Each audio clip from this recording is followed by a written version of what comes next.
Hi there, Billy Tarasio, modern law, Arizona family law attorney. We're talking about blended families this September. This question is, can stepmom cut and or color the child's hair?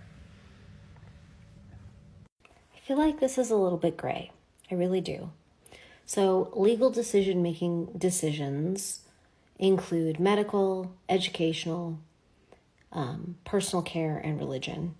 I think that coloring and cutting a child's hair is probably under personal care, but only on the more extreme questions. So, for instance, in some cultures, hair is different than in other cultures.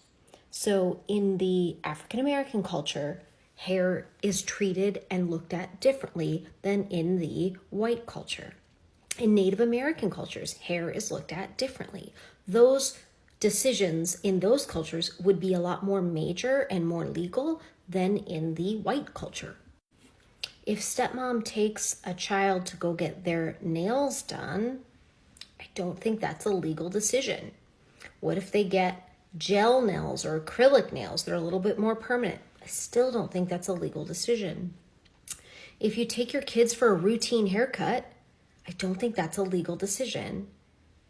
If you take them and you do something pretty dramatic, that could be a decision that is outside of your lane. So for instance, my partner regularly says, hey, I'm going to get a haircut. Should I take your boys?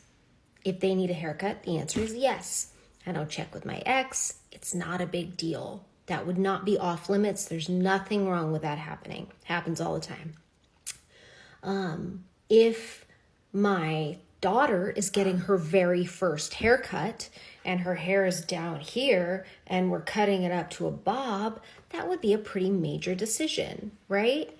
And it wouldn't be like if stepmom did that, if stepmom took a kid who had, super long hair, or they straightened it, or they did something, pretty major, you're still not going to be able to march into court for that, but it would be off limits. And one of the things that we're talking about in this blended family series is how to stay in your lane and where is your lane.